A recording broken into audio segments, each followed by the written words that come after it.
accolades will come in your way. All the Thank you best. so much, sir. Thanks for joining. Another 5 minutes will be starting the webinar. Definitely, sir. Many have joined on YouTube. Some have joined Perfect, on sir. Facebook. Good morning, sir.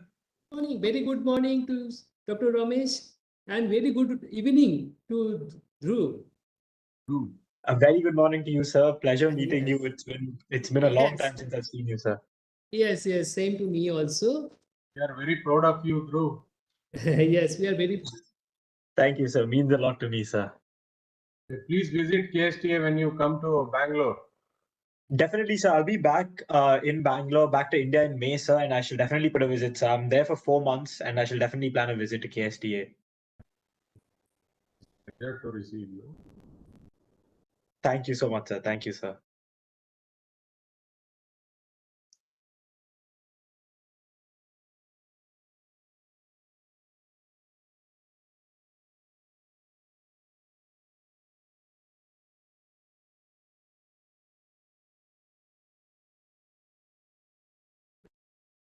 Try to share your presentation.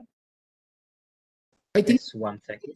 just 1 second. I think that Dr. Ramesh is there. The CEOs, Dr. CEO is and his staff.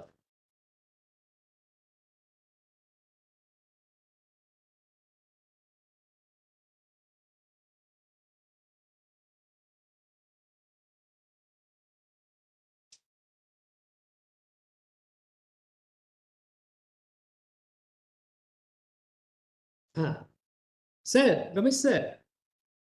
Yeah. So Dhruv wants to share the screen. Yeah. Our Umesh Gatti is there. He will be helping. Okay. So 1 second, just sharing it. fine.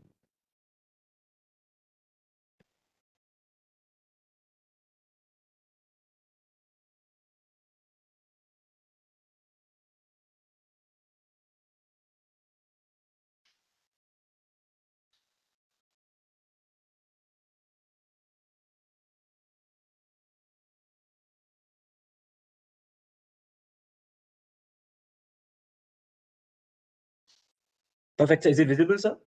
Yes. Visible now. Perfect, sir. Yeah. Now, Kushalda sir, shall we start? I think that we can start because YouTube is already, or you have to on the YouTube, or it Yes, is sir. already Yes, sir. on. It's already live, sir. Yes, Already. Okay, it is live. No, thank you. So that will be good. And I think that let Dhruv start. Yeah, I will give a brief introduction on the achievement of Dhruv Patil before his talk. And so once again, on behalf of all the viewers and on behalf of KSTA, Dhruv, once again, welcome to you. And at a very young age, you have got international recognition. It is a matter of pride for all Kannadigas, in fact. I'm sure you'll get many more recognition in the future because of your excellent work. Now, I shall be introducing Dhruv Patil to viewers. Dhruv Patil is a 21-year wildlife photographer who started his journey with wildlife at a very young age of 8 years. With 13 years of experience with animal welfare through his NGO, Society for Protection of Plants and Animals, and 11 years of experience in the field of big cat tracking and wildlife photography, Dhruv Patil has taken on the mission of helping Mother Nature at a very, very young age. At the age of 8, Dhruv founded SPPA, which has now impacted over 15,000 animal lives and has spread awareness through 11,000 volunteers. 2020, Dhruv became a wonder boy in the eyes of the whole world as he preserved for 5 years, persevered for 5 years to capture one of the world's rarest phenomena, which he will be discussing today. At the age of just 19, he was called a child prodigy by Times of India for becoming an expert speaker as well as distinguished under the prestigious UNESCO banner. His work has been recognized by platforms like BBC, Forbes, Deccan Herald, International Business Times and many reputed global media. He continues to strive to protect the wildlife that he loves every day and hopes to make a difference with his perspective of the forests of the world. Dhruv is currently pursuing his bachelor's in one of the top 30 universities in the world, prestigious New York University, USA.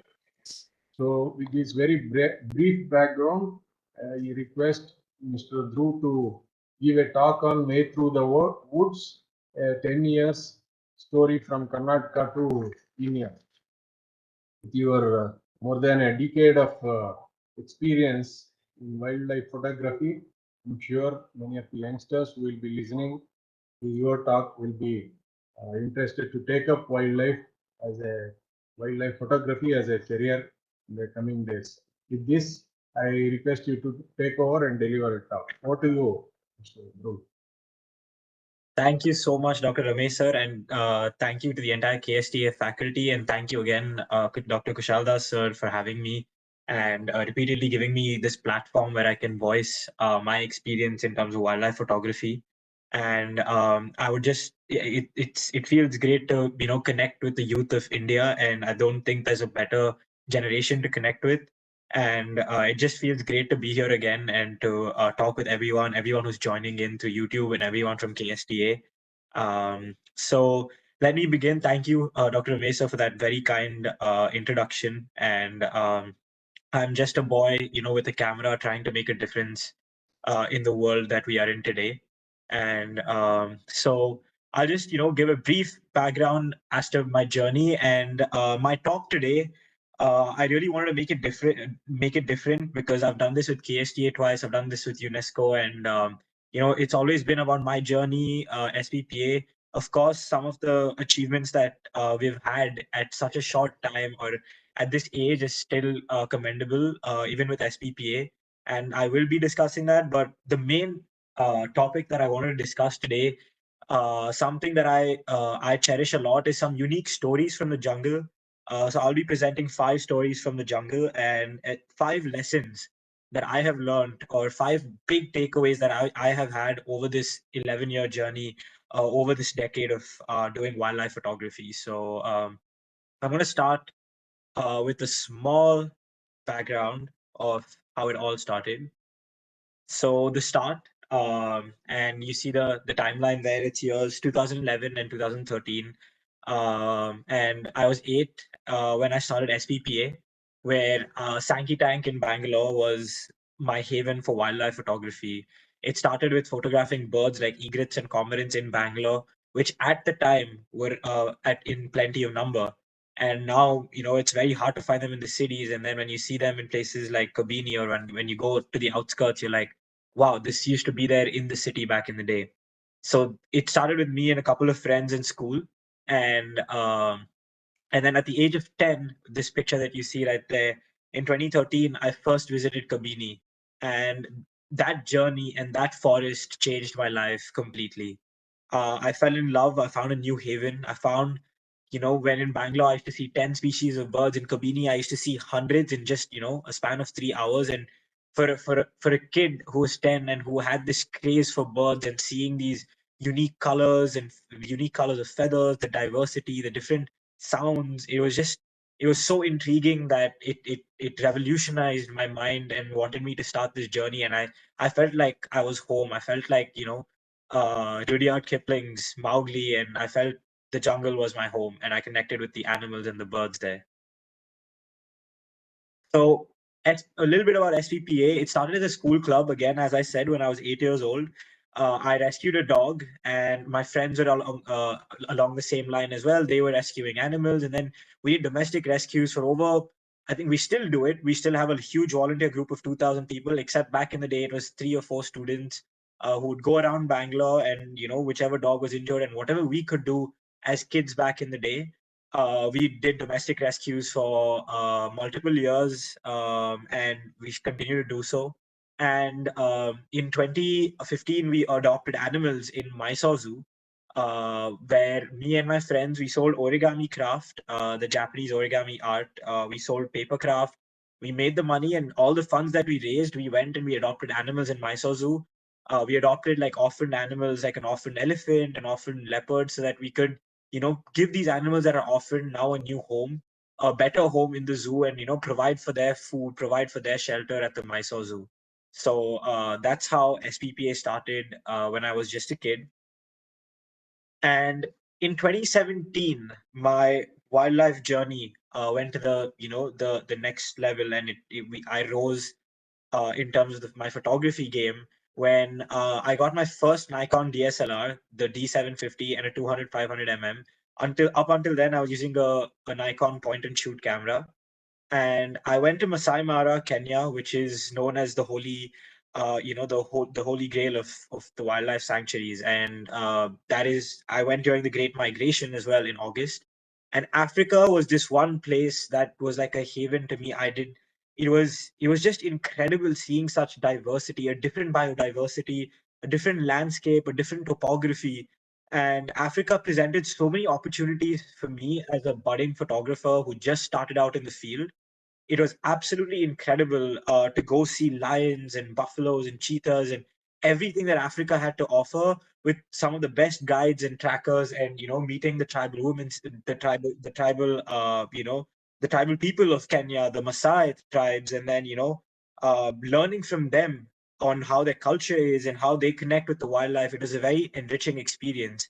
And talking about the Big Five, here's the big five of Africa that I saw on my first ever trip. I spent 5 days, and in those 5 days, I did end up seeing the big five, which is the beauty of Africa, and there is its pros and cons, which I'll talk when I come to the Kabini chapter. Um, and so the big five includes the lion, the African buffalo, the rhino, the leopard, and the elephant. So in during my trip in Africa, we saw all of them: lions, buffaloes, rhino, leopards, elephants. We saw, lions. We saw, fraternal, the throne bearers. We saw kings of we saw the kings of the savannas, literally. And then we saw queens who were mightier than the kings. The lioness who were more aggressive, who were, you could see the might that these sheer animals hold. And then the lion cubs as well. We were lucky enough to spend time with lion cubs that were just about a month and a half old. To see them start off so young and yet be so bold was an incredible opportunity. And then, of course, the rhinoceros, the rarest of them all, and also the serval, which is one of Africa's most elusive wildcat. We were lucky enough to spot the serval. We spotted a leopard. We spotted, cheetahs in plenty. Cheetahs hunting.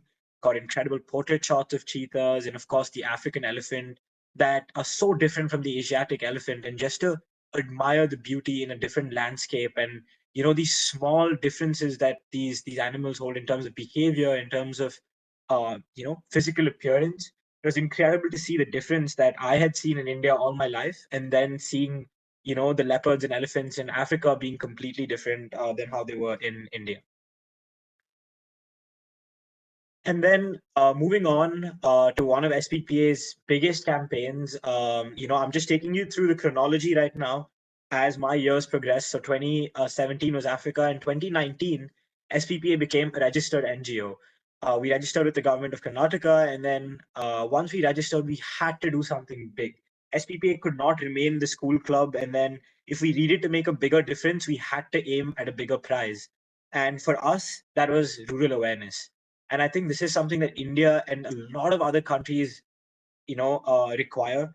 Where I believe the next step is, having climate education in a part of the education system of every country.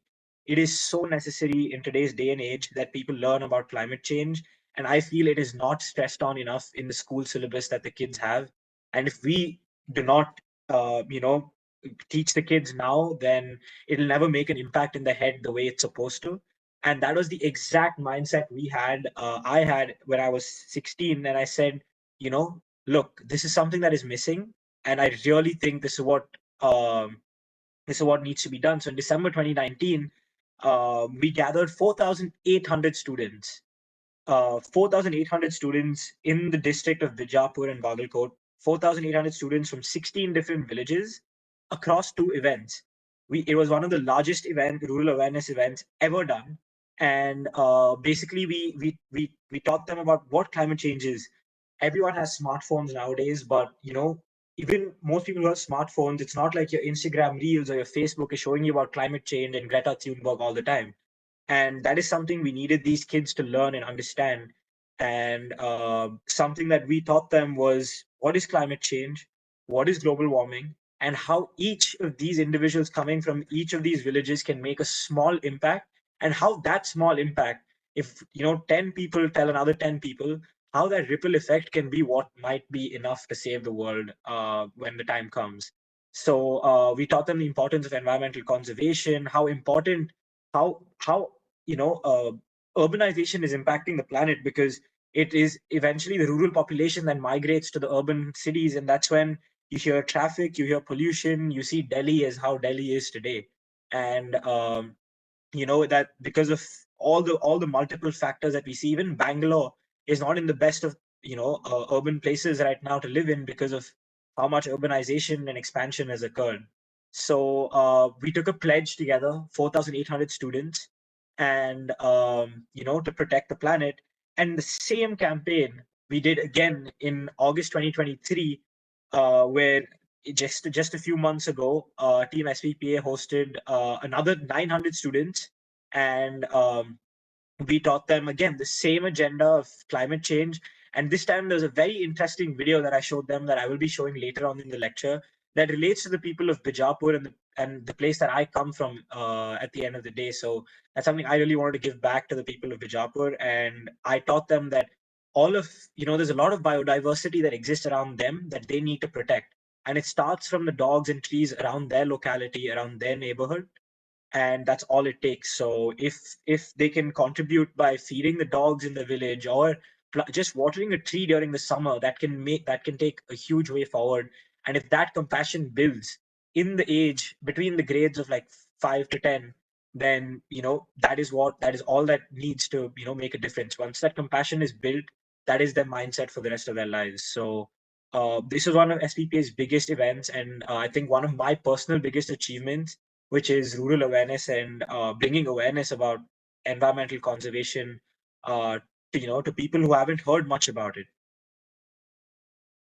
And I'll just show you guys a quick video that my team at SPPA, big shout out to Team Truitive, and I shall just quickly show you guys a video. Pardon me until it loads.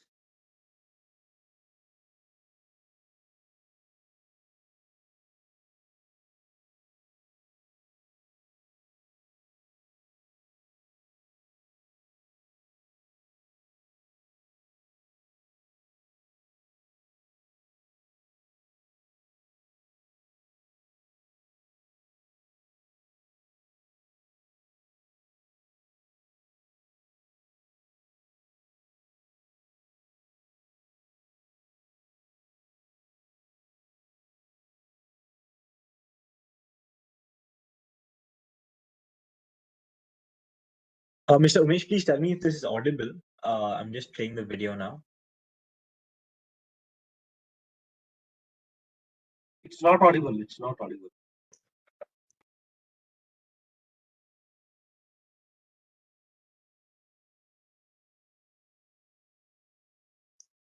Blue not audible, but we can see. Yes, it can be seen. So that was a quick glimpse as to what we did, with SVPA, and it was an incredible achievement, especially having so many students join hands together on the mission to saving the planet. That's essentially what we want to see. So I'll just switch back to my presentation.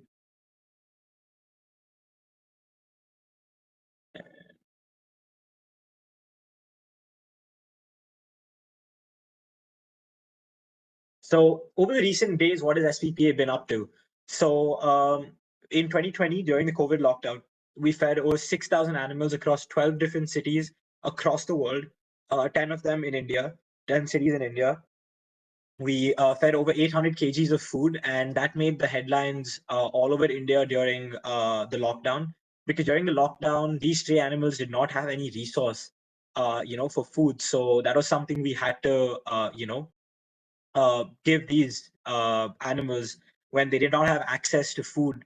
SPPA minds were quick onto it, and we were like, I went around Bijapur, my friends went around Bangalore, the SPPA team went around in Mumbai, Delhi, and our volunteers across the world pitched in. And then within a span of 3 months during the first lockdown, we fed over 800 kgs of food, which is again a huge milestone, something that SPPA is proud to have achieved during the COVID times.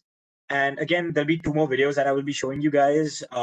In 2023, a small but yet impactful campaign came with, Universe Monde, which is Audencia, a university in France, Audencia Business School, and 12 students from Audencia came to Bijapur to work with SPPA in the field, uh, you know, plant trees, feed stray animals, and do what we do every day with SPPA.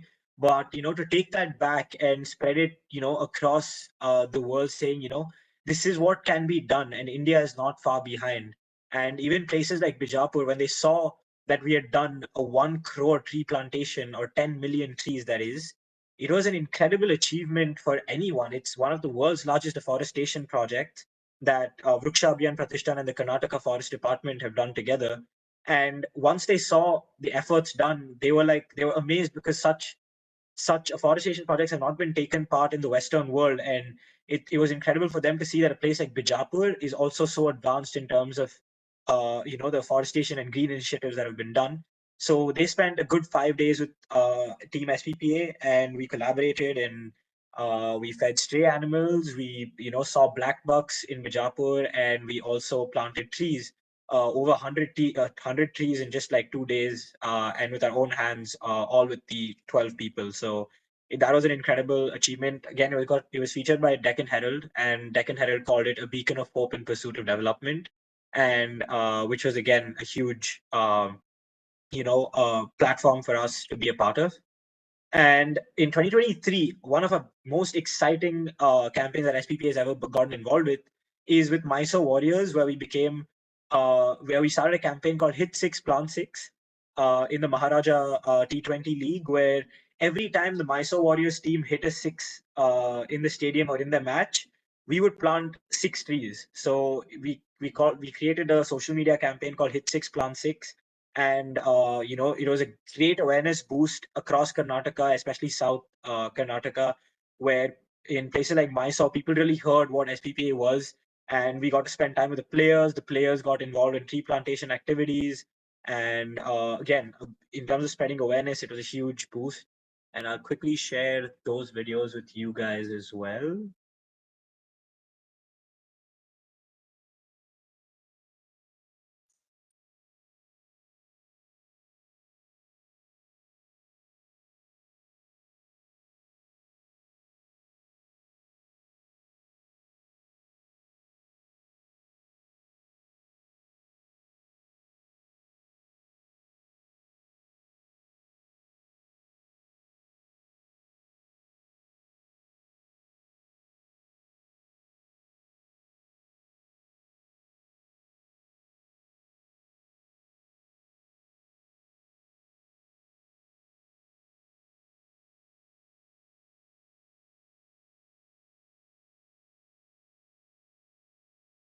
That was with Audencia, the students of Audencia. And in a second, I will show you the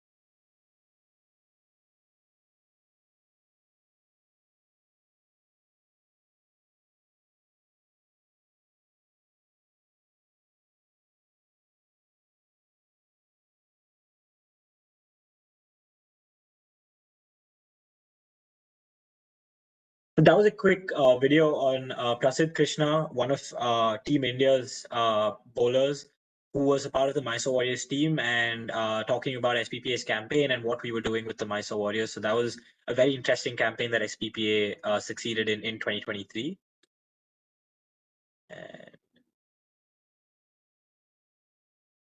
So now I want to dive deeper again. I don't want this to be a session where it's just, oh, me, my journey, and who I am, and what SPPA has done, but something that I want, that I took away from the jungle, that I feel if people really connect with the jungle, they can experience as well.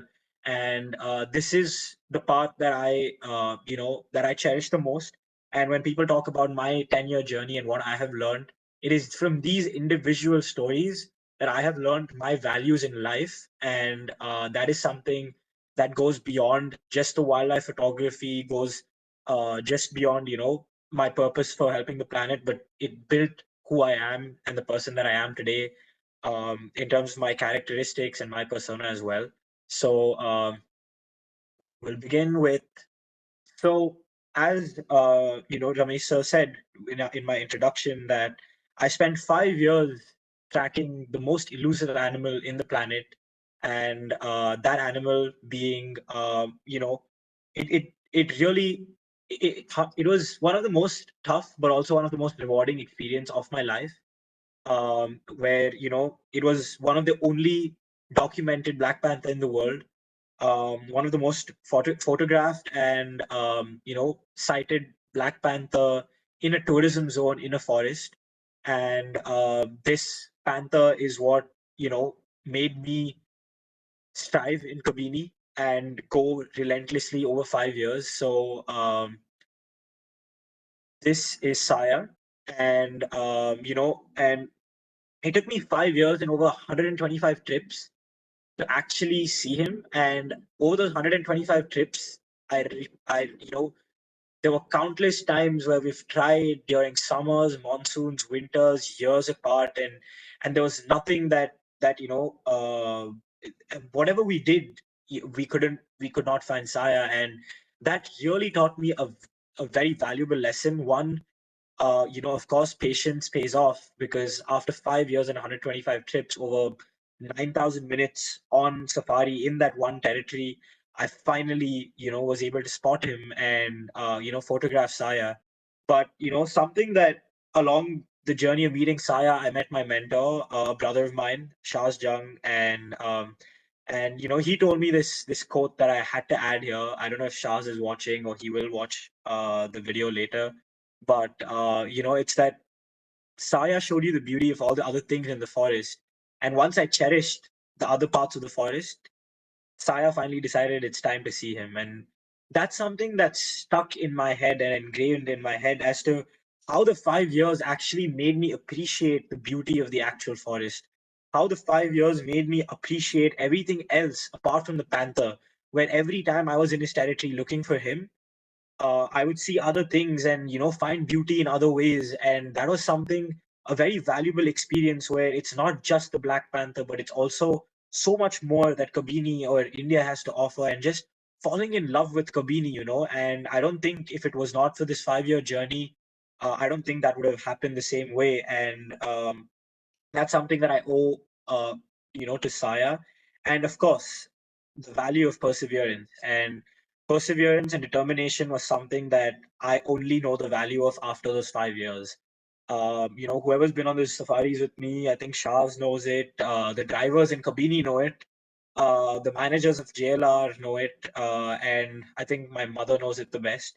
Where over 5 years, I haven't tried so much for anything in my life, and it was relentlessly going there, going on safaris every morning, evening, no excuse, and just in the hopes of seeing him one day. And I could have given up at any point of time. I could have said after one day, 1 month, 1 year, 3 years, 4 years, I could have said, screw it, I'm not going to see Saya, and I think this is the end of my journey, and I could have given up.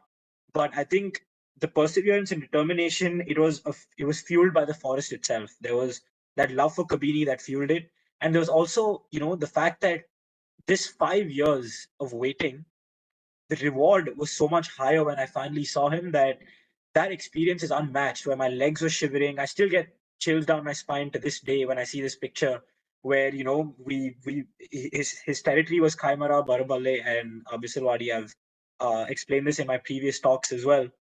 But we were going down Baraballe, me, Shaz, one of my friends, Bhavan, and the driver, and then Shaz suddenly goes, there's a langur call ahead, and the cackling of the langur on a cold winter morning had to be a warning, and it was a sign. After 5 years, you know, we followed the langur call, and as we drive up Baraballe, we see uh, the magnum, the enigma, the charisma of the panther himself, like walking down, the shadow walking around Kabini, and that was a moment that paid off for all those 5 years of efforts, and that was, you know, the most incredible feeling. Locking eyes with the panther as he turned around, looked at us, and I think this might be one of, you know, the best experiences of my life, and that is something that I learned from the panther. And of course, with that came the result, where the entire globe recognized the feat of spending 5 years to track a panther. And from International Business Times to Times of India to Deccan Herald and pages across the world, for an 18-year-old to spend 5 years, you know, in Kabini to just spot this one black panther that had come into the forest. And you know, even BBC Earth in 2022 featured my post to Saya on the tree, and which is again, you know, a great platform to be featured by, and something that I'm super grateful for. So that is the panther, perseverance. You know, PNP. That's what I learned from the panther. And number two, the second is Kismet, and this is an individual I want to take. I want you guys to meet. And you know, along these 5 lessons, most of these are centered around the personalities of these animals, which is what my UNESCO talk was about. That each animal is a character, is a persona. Like how you have, you know, your LeBron James, or you have your Shah Rukh Khans, or you have your Tom Cruise. These are celebrities in themselves, and you know, each one of them being different. And what makes it all the more special is how rare they are in this planet. So Kismet was the reason I do photography today, and Kismet is the reason that I keep doing photography, and Kismet is the reason I fell in love with Kabini. So she's known as a backwater female by the locals in Kabini, and she was a queen. What can I say? In those 5 years, maybe the reason that I fell in love with the forest is every time that I was on the verge of giving up on the Black Panther, it was the backwater female that saved me. And, you know, having Kismet there, every time when I was like, guys, I think this is it. We spent about 7 days in the Panthers territory, not seeing anything. On the last safari, it would have been the most incredible sighting of backwater female in Kabini. She would walk on the road, the most fearless, the most bold tiger. You know, someone that I've seen since I was a kid, and I've seen her for over, you know, I think I saw her for 7 years, which is something that, you know, I hold so dear, because, you know, 7 years for me is literally, I grew up as a kid to when I was a, you know, teen, with Kismet, and that's something that is, you know, that I cherish the most. And this is Kismet, the most gorgeous ever. And so what she taught me is to always believe. And you know how the panther taught me perseverance. For Kismet, it was to always believe that it wasn't always the end, and the forest always has something to show you. And you know, this picture is a great, is a great memory as well. Where at 7 p.m. when we hadn't seen a tiger for 3 days, it was like 6:30 at the end of safari, and we were like, you know, we're just exiting through Bale, and then you know, one jeep said she had gone in, and you know, just at the end of the safari, she walks out and she walks into this beautiful, beautiful black pond, and with flowers in it, and it was just incredible. You know, like almost moonlit, and it was one of the most incredible sightings. And this is the magic that Kismet brought. It was, you know, it was just her in, you know, ruling Kabini, and that's, she taught me to believe when nothing, you know, is going right, there's always something that's going to come at the end of it, and that's something that's going to, you know, pay off for your efforts. So that's the story of Kismet. And something that I really want to touch upon that I haven't in my other talks ever before is how important a tiger's bloodline is and her idiosyncrasies. So, spending 7 years with this tiger, I learned a lot about her. I learned a lot about her cubs. I learned a lot about her behavior. And she broke every scientific norm about a tiger, where, usually a tiger doesn't, have the male around when she's with her cubs. But she and backwater female and TT male, the male and the female of, Kabini back in the day, they used to take care of her cubs. And for the first time ever that I think I have witnessed was her second litter cubs were playing with the third litter cubs, which was absolutely, spectacular to see. Where when she used to go on a hunting rounds, it used to be the sub-adults taking care of her new litter, which had never been seen before. So so many people in Kabini at times have seen 7 tigers at once, which is unheard of ever. Like it's almost like lion pride behavior, which has never been documented before for a tiger. And these idiosyncrasies is what made it so special to know that each tiger is different. Where each tiger that you see is completely has its own personality. And I will be talking about one more story of a tigress in Kabini, and this is the story of Kismet and how important a genetics of a tiger is, because her bloodline is what's going to run Kabini in the coming years. And this is one of her Sabral cubs that unfortunately is no more, called Fisheye. And you can see why we call him Fisheye, because of this small fisheye mark on his eye. Like there's a goldfish kind of a mark on his eye. So they named him Fisheye. So it's incredible to see how their bloodlines are what take over their territories when they grow old. And her daughter now, she's known as Balde female. Backwater female's daughter is who rules Kabini now, and that's just incredible to see that how bloodline is so important and how a tiger's bloodline is very important and must be protected at all costs. So uh, that's my second story. And my third is, the motherland itself. And this is what the video I was telling you about, uh, that I showed the kids in 2023, because I'd spent over a couple of years filming only in Bijapur, filming during my vacations, filming the incredible biodiversity that Bijapur has that people never knew Bijapur had. So, discovering the undiscovered and, giving value to the undervalued. So, Bijapur always had this stereotype of being this barren land, hot summers, and no water. What is even there in Bijapur? But only if you paid attention and actually put in the effort to see what's actually around you, Bijapur hosted some of the most incredible wildlife. So I'd like to show you guys a quick 2-minute teaser that I did for the city of Bijapur and one of my passion projects. So I'm just going to quickly stop sharing and share that video with you guys.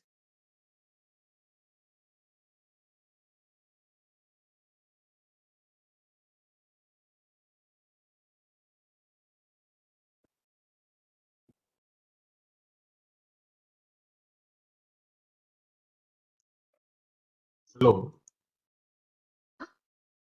Yes, sir. Dhruv. Very nice presentation. Thank you, sir. I'm just playing the videos of the Bijapur's No problem. the teaser of what we've done for the Bijapur documentary. Yeah. Please continue. There is Yes. still time. You please continue. Yes, sir.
So this was a short video, a teaser that I did from Bijapur, and who expected this from Bijapur? You know, like whoever has been to Bijapur on YouTube or from KSTA, you guys would, you know, of course, you know, everything there just seemed like a city and the hot summers, but Bijapur actually holds such a beautiful side to itself.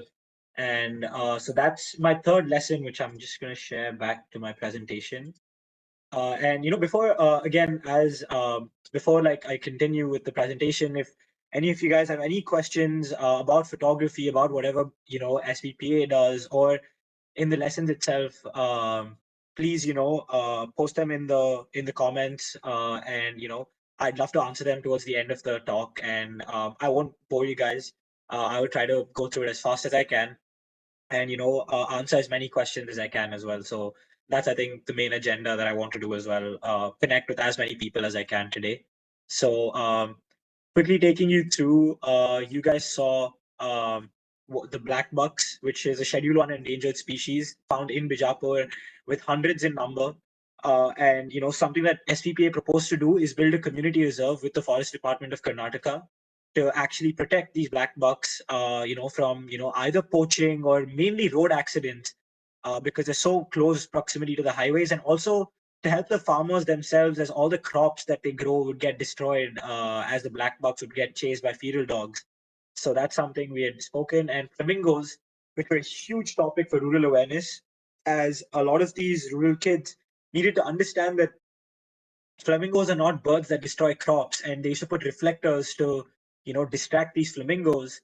And something that we had to teach them in our rural awareness program is that flamingos are actually migratory birds that come all the way from Gujarat, or you know even more up north, and you know they come here for breeding and they lay their eggs and their legs hatch towards Bijapur.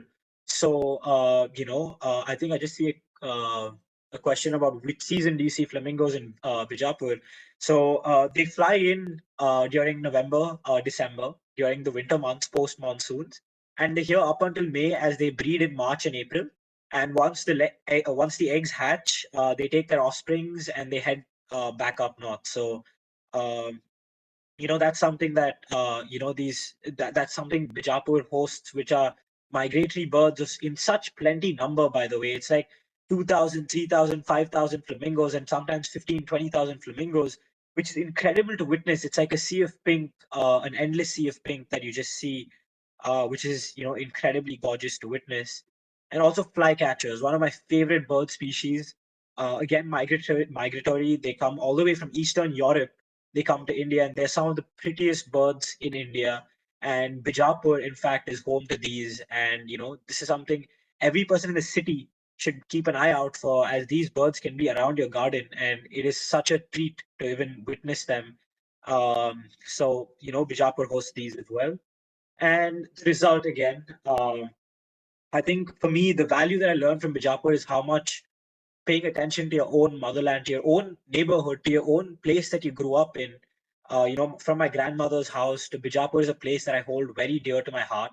And, you know, just being there and seeing what beauty it has to offer and giving back to the place that I belong from is the best feeling ever. It's just the start for Bijapur. I've just done a 3-minute teaser. I have tons of content, and this is my passion project that I aim to do something bigger with. So, you know, here's Times of India and NDTV that covered the same video that you guys just saw, and our agenda of making it into a community reserve so that we can, you know, protect the black buck. So that's something that's the third lesson that I wanted to share with you guys. The fourth, a very short one, the Wild West, where I am right now. I know this, you can see a tiger and something else in my background, but right now I'm in my apartment in New York City in America. And America had plenty to offer as well, which I hadn't explored until last spring, last March, where I went to California. And this is something that I saw. The most elusive creatures of America, bobcats.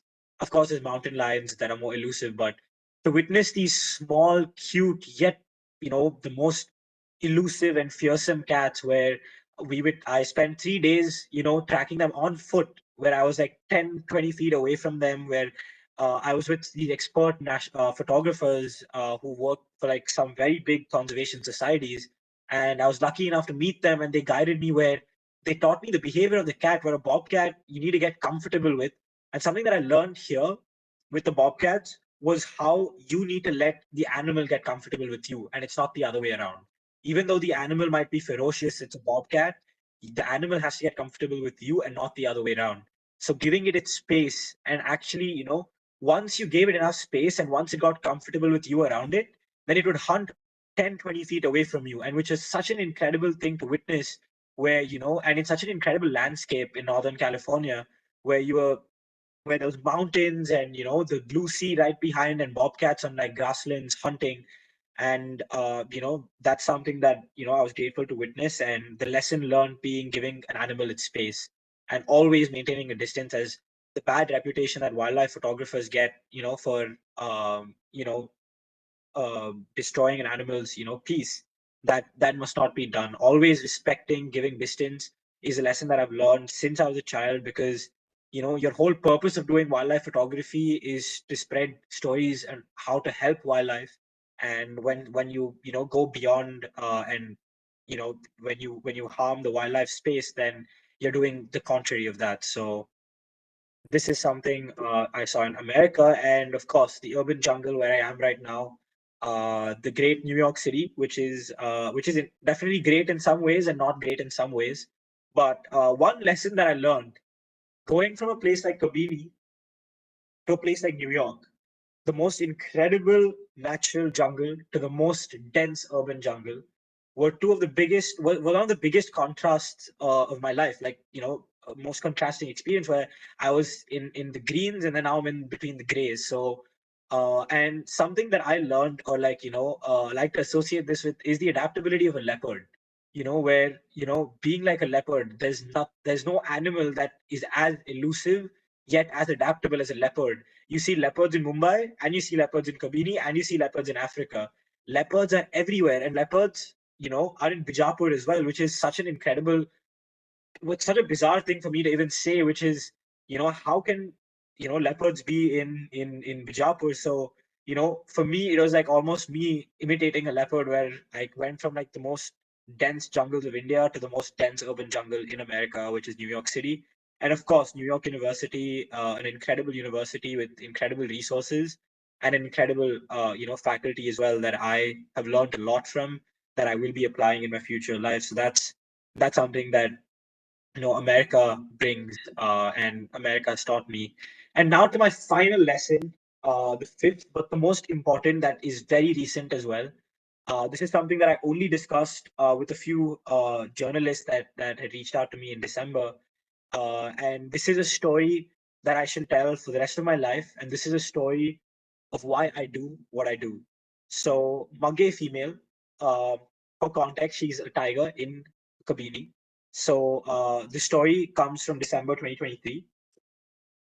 So, in 2019, Russell Lion, which was one of Kabini's most famous tigers, Russell Lion, or Nayanji Katti female, as the locals called her, her litter, this is her litter, all 2-month-old cubs, and drinking water, playing bold as ever, even though they're cubs, because the mother was right around.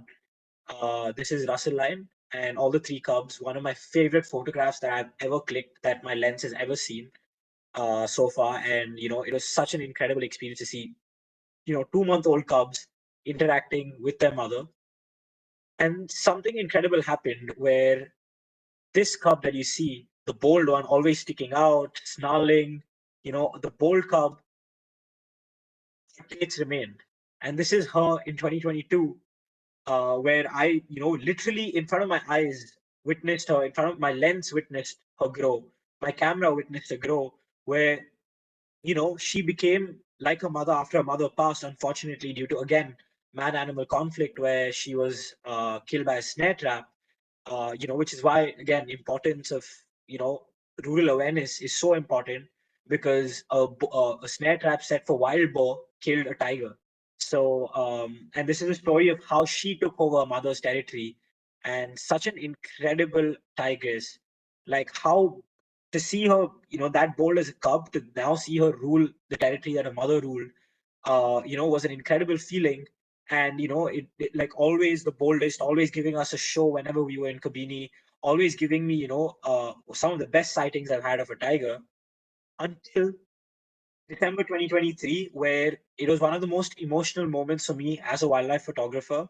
And again, from seeing a 2-month-old cub with her iconic mother that I just showed you the picture of, Nayanji Kate, and witnessing Magge take over her territory along the years 2020, 2021, 2022, seeing her literally grow from a cub to an adult. And now in December 2023, she's a mother herself with cubs now almost a year old. And in December 2023, when I saw her, she decided to show me her 2 cubs. And this is when I realized life truly comes full circle. And when you actually spend time, people ask me why I don't travel to other parts of India, why I haven't done Jim Corbett, why I haven't done Pilibhit, or why don't I go to Bandhavgarh? But I definitely want to see those places for the beauty they host and the tigers they host. But when you spend time in one forest, I think you learn so much more about that one forest that nobody else does. And I'm glad to say that I've spent 13, or 11 years in Kabini, and to see these tigers grow and to tell these exact stories of seeing Magge as a cub to now seeing her being a mother of 2 cubs. This is why I do what I do, to see this life truly come full circle, to see Magge and her bloodline, and maybe one day her cubs give birth to the next bloodline of Kabini. This is the exact reason why I do wildlife photography, to witness what I've just seen here. And that's something that I want to tell you, my biggest lesson, where if you truly spend time learning and getting to know each of these animals, that is a different experience, and you'll be able to tell much better stories. And these stories at the end of the day that I tell, I want you guys to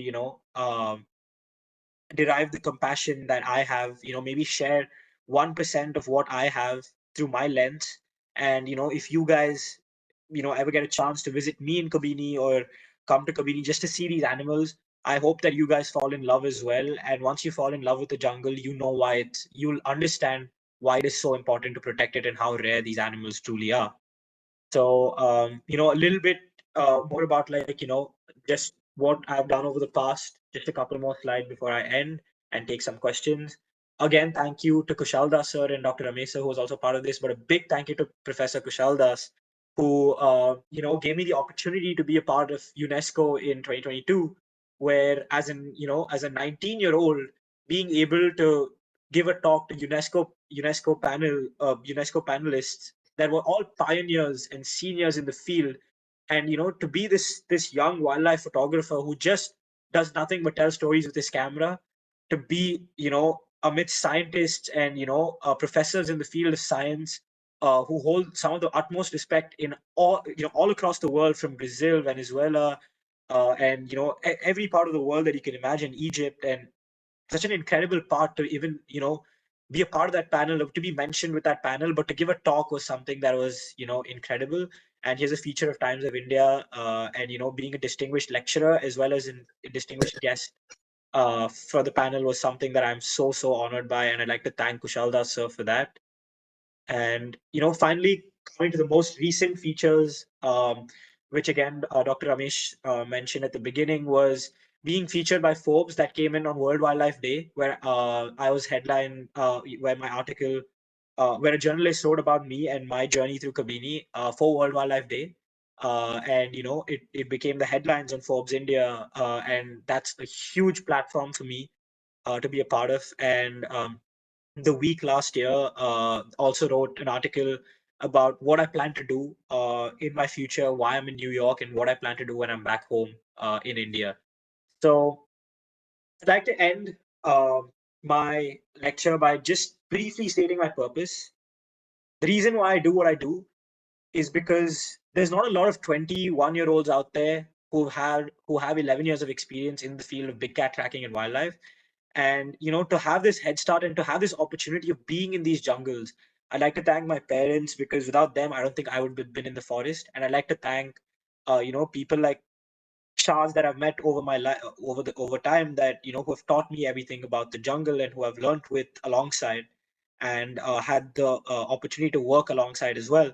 So my purpose as a 20-year-old, 21-year-old, my purpose and my mission is, I see it like I hold a pen, and being a 21-year-old holding this pen that can make a difference in the world by telling stories, whatever this story this pen writes, which is about Mugge female, which is about the Black Panther, which is about Kismet, this pen can go on the platform of Forbes and UNESCO and The Week. And this story that I write, the story that I tell, when it's featured by such big platforms and reaches to the people of the world, my hope is that the people of the world truly see what beauty exists. And once they see that this beauty exists, they can see why it's so important to protect it.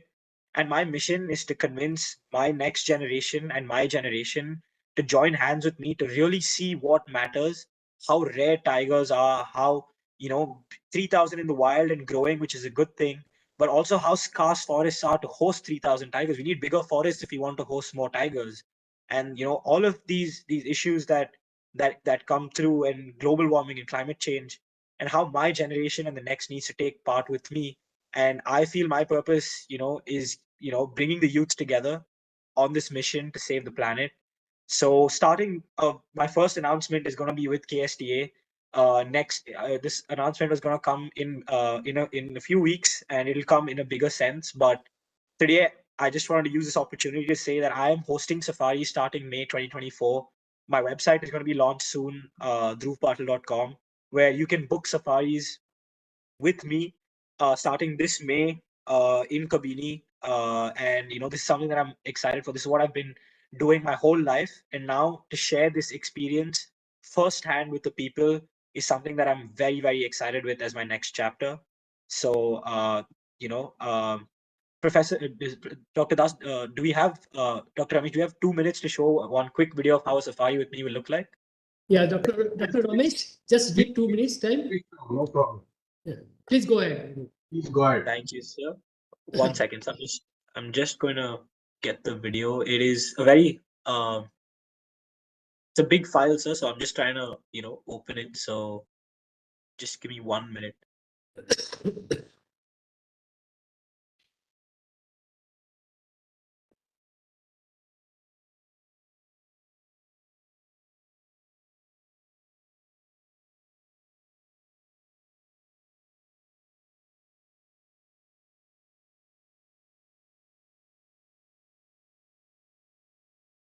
So for everyone on YouTube and for everyone from KSTA who's here, if you guys follow me on Instagram, this is not new to you guys.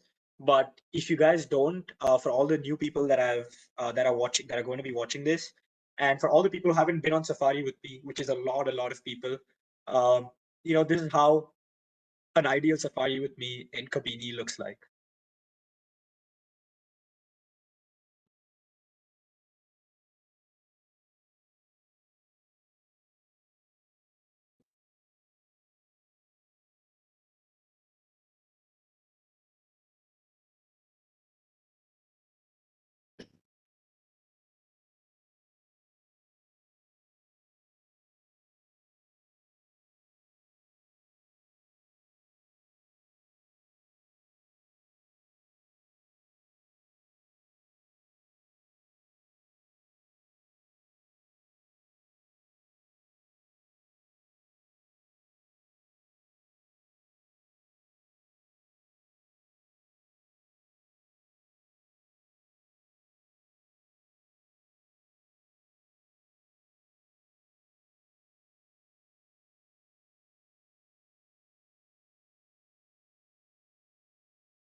Thank you, sir. With that, I'd like to conclude my talk, and I'd love to answer any questions that anyone has on YouTube or from the panel. Thank you. Very, very interesting presentation, Dhruv. It was really interesting and scintillating talk.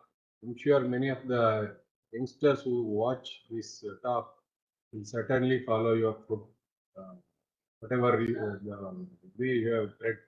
And your wildlife conservation is truly amazing, and we should all emulate your good work and replicate in our own areas. On behalf of KSTA and all those present on both Cisco WebEx, YouTube, and also on Facebook, I thank you immensely for this wonderful presentation. And the SPPA has truly done amazing work. Sure, in the days to come, we will certainly scale up and cover many more parts of Karnataka. And I have few questions myself. And what are some ethical considerations wildlife photographers should keep in mind while capturing images of animals in their natural habitats? So one of the things that I mentioned, sir, in my talk when I spoke about America is I learned how important distance is, and especially in India, you're in a safari jeep, whereas in America, we are on foot tracking these bobcats, and maintaining the distance and making an animal feel safe is also beneficial for a photographer, because once an animal is comfortable with you around it, that means it is comfortable coming closer and giving you a better opportunity for a sighting. So ethical considerations in the forest for me have come in many forms. One is noise itself, where you have to be absolutely quiet, which is, of course, a thumb rule. But also, a lot of photographers and a lot of national parks do not understand that multiple jeeps going back and forth trying to see a tiger, while rather giving it a space to cross or like move, or giving it, that giving between two jeeps. I'm not saying all the jeeps should have a equal opportunity to see it, but having that, giving it that distance to move around and cross between the road, if that's what it's trying to do, is very important. And also, something that I've learned as a wildlife photographer is some of my shots, my most beautiful shots, are not the ones that are close, but the ones that have actually been shot with the background and the landscape and the in that make Kabini or Bandipur or any or Africa, for that example, or for that fact, the landscape is what makes the photograph unique. So maintaining that distance with the animal, and not always being the closest jeep to it, or not always trying to intrude its space. We have to be very, very, very mindful of the space, and that is one of the biggest ethical considerations that comes to my mind. Now, how is climate change affecting wildlife conservation efforts, and what strategies can be implemented to mitigate the impact of vulnerable species in their ecosystem?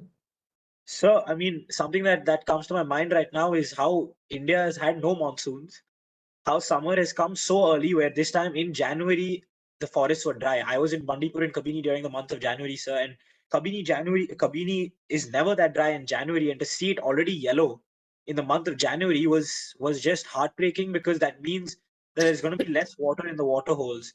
So I think, sir, a lot of changes, especially in terms of wildlife, would have to come on the macro scale, where the government, the NTCA, the state and the central government will have to step in and providing water. So water can be the biggest savior to these national parks. And I know how much effort each forest guard has put. And a big thank you, sir, is owed to the forest department and these staff that work in the forest department, from the guards that patrol the forest every day to the RFOs and the DFOs and the PCCFs themselves.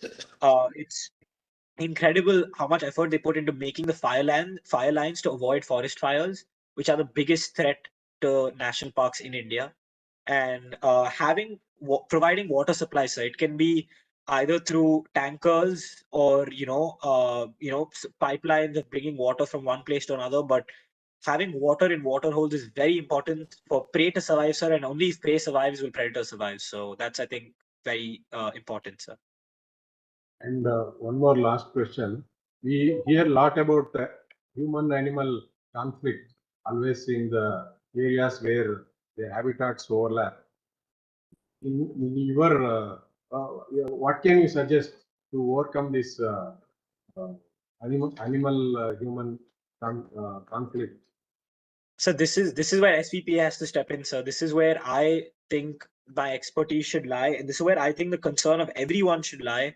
Where, sir, I mean, you cannot go tell a 50-year-old person to say, "Oh, if a leopard comes into your farm, please don't do anything to it." That person will think we are crazy and ask us to go away. They'll be like, "It's my money, my crops, my life, my children's lives, and why would I risk it?"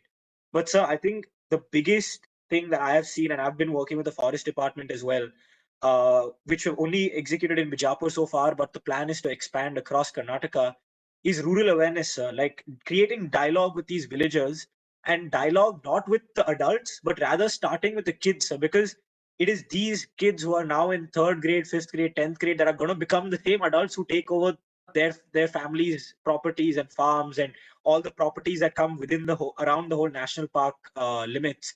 So primarily awareness to these, creating dialogue with these kids, the tribal kids, or it can be farmers' kids, is so important to build that compassion and to say how to correctly deal with it. If there is a wild leopard, instead of people crowding around it, with spears and sticks to like try to kill the leopard, rather call the forest department and understand how rare a leopard is and how it is in the wrong place, but the right action must be taken in order to save the leopard's life. So I think creating that dialogue is very, very, very important, sir. Thank you very much, Dhruv. We are planning to have a workshop in June on the eve to commemorate World Environmental Day, our KSTA. Since you will be there in India during that time, we will inform you well before, at least a month before, so that you can come and deliver a talk here. Students, school students and college students will be here to listen to you. Okay, that will be Definitely, sir. That would be all the more great to be there in person and connect with the students as well, sir. So on behalf of KSTA, Sir, there are two more queries. One is from YouTube channel and one is in the chat box here in WebEx. Which season we get to see these flamingos and painted stocks visiting Vijaypura? Yeah, so as I answered in my in the lecture, I think December, starting November, December, where the flamingos migrate down south, and they breed during the months of March and April. So and they migrate back mid-April and early May. So I think that's the right season to see these flamingos and painted stocks visit Vijaypur. So yeah, seasonality is mainly winter and summer for them in South India. Thank you. There is one more question in the YouTube channel by Dr. Ravia Mirade. Any plans in future to capture through your lens the stories of Jim Corbett Park in India? So again, as I again brought this up in my lecture as to why people ask me why haven't been to Jim Corbett, why haven't I been to Bandhavgarh, why haven't I been to Pench, and of course it is my bucket list to visit all these destinations. Jim Corbett hosts some of the best wildlife topography and landscapes in the world, and Jim Corbett is definitely on my bucket list, and I'm going to be very soon doing Jim Corbett as well. My camera shall definitely see the tigers of Corbett one day, but my focus has been around Kabini and Bandipur because, as I said, rather than experiencing different national parks, but experiencing that one national park, but learning all small details about Kabini, and now I've been spending a lot of time in Bandipur, and learning these small differences. Like for example, a small example that I like to bring is how prey and topography make such a big difference in terms of the in terms of predators in Kabini and Bandipur, where tigers in Kabini are much smaller, whereas tigers in Bandipur are much bigger. And that's because in Kabini, the main prey is spotted deer, which are smaller, and in Bandipur, the prey is sambar or gaur, which are much bigger. So the tiger's jaws are much bigger. And also their legs and their size. Tigers in Bandipur are much more bigger than the tigers in Kabini because of the elevation that's present. Bandipur is much more hilly where they have to, climb altitude and get down. And that climbing makes them more bigger and more physical. And that, it's incredible to see how when you focus on these particular national parks, you see, the difference and these small differences such as physical appearance of a tiger and how, a landscape and prey density plays a big role in the features of these predators. Thank you, Dhruv. Now, what to Kushal Das sir? In fact, we are all influenced by Kushal Das sir in organizing webinars like this. Sir, what to you for your work? Yeah, thank you, Dr. Ramesh sir. Thank you very much for hosting this great lecture, and thank you, Dhruv, for wonderful talk. And really, I found that it has many things to learn from here. The very precisely, though it is your journey of 11 years cannot be narrated in the 1 hour directly with a videography and photos. It required a long time because personal experience which you have learned, I think is a lifetime. But although you are just beginning of your life, so I just wish that you should continue it for a long journey with a very good health, spirit, and motivations. I do not have to ask any questions because we always share our thoughts and all by ourselves, myself and Dhruv. And he is rightly said that 2022, in the month of February, first week he met me and personally told flamingos in the Bijapur, the lakes. So that time, first time I saw the flamingos from his photography only. Earlier, I was no idea. So it is really, I was surprised and mesmerized seeing these flamingos and black bug. This was also unknown to me. So many things is unknown to me. The childlike group actually there to explore it and to give it to the world, the knowledge about that, and many misunderstanding and misconception of this northern part of the Karnataka, specifically Vijayapur. There is a big diversity is also here, and it is now increasing thanks to our the development and infrastructure for water resources and all. For that reason, it is growing, now becoming slowly green, although this time it is a hot summer. So I wish Dhruv will continue for a long time. And I just think that his story and his life is an example for anyone, specifically at his age. He started from 10 years. I think that this is the one point everybody should note, that how parenting required. This is the parenting part. How parent actually really give an interest to the child to develop, and they actually ask the child to go on that line, where now the parents in our generation, these things I'm noticing since long time, not here my cases. In my time in Bengal, Calcutta, we are totally liberation of education. So not like the current, the complete concrete of educational bondage. We found that still that time also people were thinking about medical, engineering, other professional subject. Nobody thought of the other part is also important part of the life.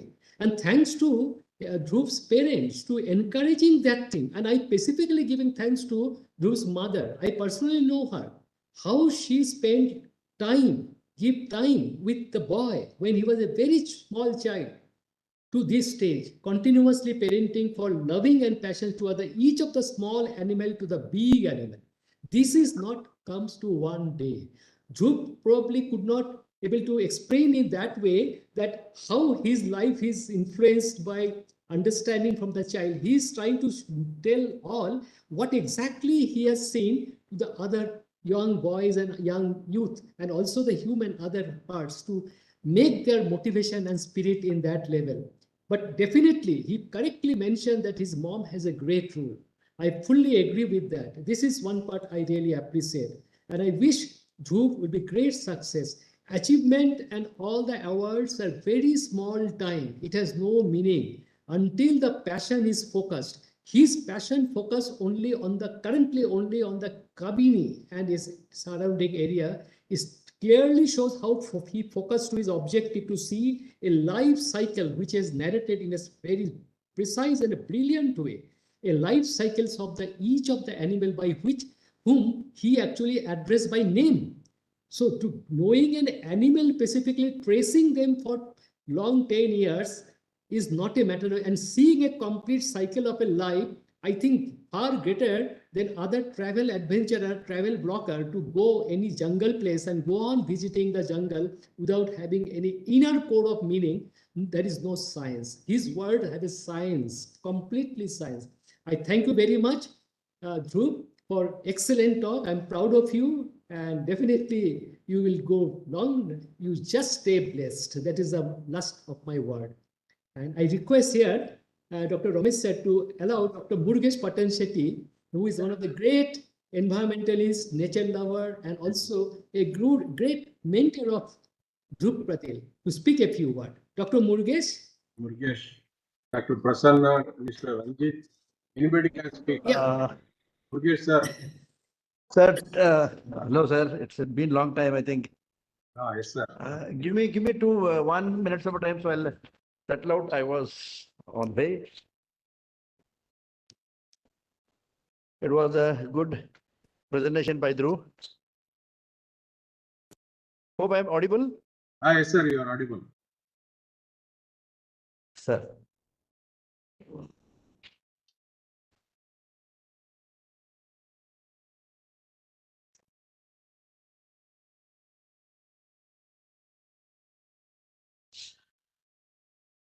Very good presentation by Dhruv. And good afternoon, Ramesh sir. It's been a long time. I think last webinar we met. And thanks to Kushal Das sir, who has been a part to give a continuous, platform to Dhruv to explore his areas of wildlife. Like to bring something to Dhruv, some inputs to Dhruv, like Kabini. Recently, I've been to Anshi forest, which is a part of a Kali Tiger Reserve. I was supposed to talk to one person by name R.G. Naik, who was the Deputy Range Forest Officer. So during the survey, they found near about 300 carnivorous animals, not herbivorous animals. So there is because of drought and no rain in this side, which is making the all herbivorous to migrate, and that is one big threat for the people who are living by nearby that forest. Will have lots of accidents can be seen. So my one suggestion to Dhruv, if you can speak to someone person from the top, how we can work on that. Since 2 years there was no rain, and we have literally seen, and all animals are on the roads now. And the water pole which are there inside the jungle, they've already dried up. So all animals are coming towards the backwater of Khadra there. So this is something good. And there already we have requested some. So when we look, wildlife, so there should be a properly balanced wildlife. So that is missing here. I hope down the line, if this continues, this will be a big threat for human life over there. So using this platform, we can able to make, the wildlife photographers or wildlife conservationists to try to focus on these points. And nothing to say about Dhruv's presentation. I was there since the starting of the presentation. For me, it has become one of the inspiration story. Because of Dhruv, I have started traveling in forest, in Anishi, Dandeli, and other places. So thanks for all the team for giving me an opportunity to speak on this platform. Thank you very much, sir. Thank you, sir. Thank you very much. Dr. Prasanna Kumar and Mr. Ranjit. Do you have anything to... Dr. Prasanna? Dr. Prasanna? I think he's not there. Yeah. So, Dhruv, once again, thank you very much for a very inspiring presentation. I'm sure your talk will be posted on our YouTube channel. Many would be benefited by your talk, and some would take up wildlife as a career in future because of your wonderful presentation. And as I mentioned, in June we'll be organizing a workshop to commemorate World Environment Day. I will be inviting you at least a month before. I will inform you.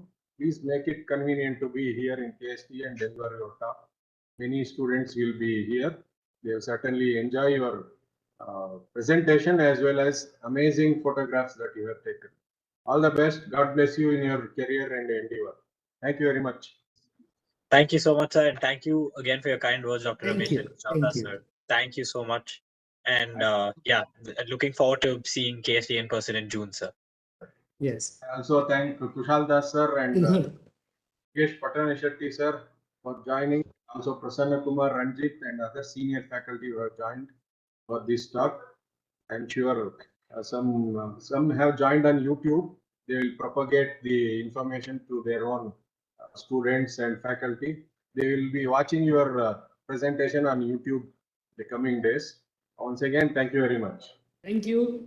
Yes, sir. And, Thanks a and lot. good night to Drew. It is a late night, I think. Go to bed now. Sir, thank Get you so much, rest. sir. Thank you so much, sir. Thank you. Thank you. Thank you.